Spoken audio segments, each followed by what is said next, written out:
The next step, so that you can deal with your obsessive thoughts, is to be able to recognize which voices are tormenting you. Remember that I told you that there were images that were presented? Well, there are voices too.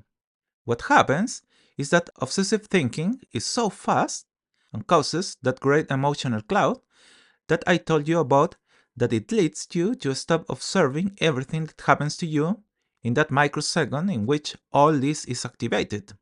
Then, without you realizing it, you have already fallen into an emotional state. You are left thinking about everything that torments you, and you stop seeing what was the origin of everything that makes you enter that state from which you can no longer get out. With this exercise, here I am inducing you to a state where you can recognize the entire process analytically, that you can transform your own psyche into a great time machine that can slow down this process so that you can heal by yourself. Think of this as seeing everything that happens to you in a microsecond in slow motion. What is achieved with this? Well, just that you have control of what happens to you. Eventually, if you learn this methodology, you will be able to do it every time the obsessive thought arises that subjects you to that physical and emotional state that you cannot get rid of. So let's move on to the next phase of this chart. The thought arises, it is associated with an action which we have already identified, and now I want you to recognize the voices that arise in your own psyche in the next frame. What do you tell yourself about what you are seeing in those images? The image could be, I see my boyfriend doing what? Chatting with me gallantly. Now, what is the voice? What it is that I say to myself. For example, I feel stupid because I believed everything he told me. You notice? That is the purpose of the voice.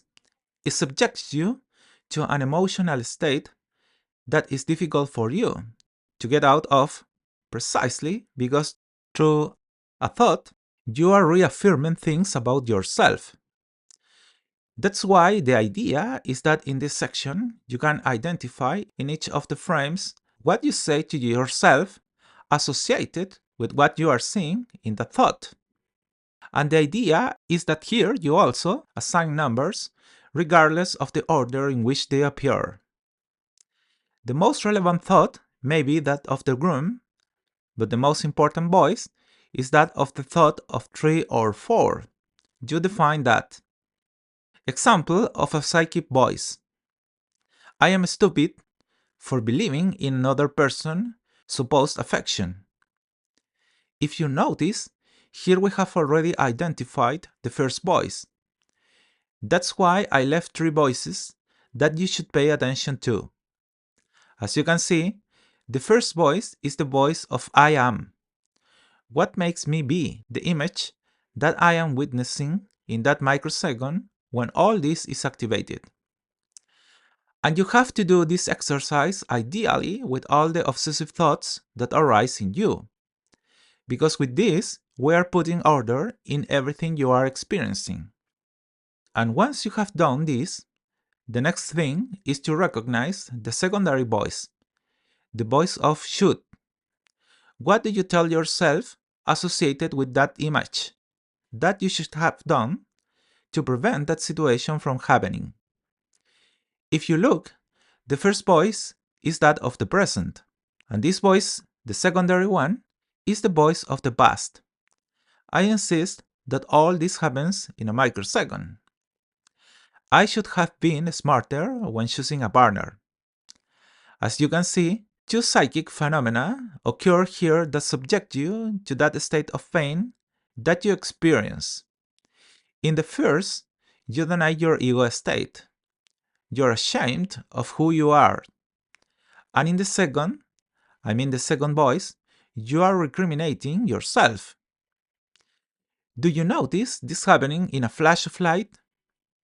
That is why it is so important that you can identify the voices inside you, precisely so that you can learn to control them, because if you look, here it is not the external world that is harming you, but rather what you tell yourself. And once we have identified all this, we move on to the third voice, which is the voice of I should not, when you are going to write what you should not do in the future. All this motivated by what you are seeing in that image that appear in your psyche and that subject you to pain. As you can see, this third voice is a projection of the future.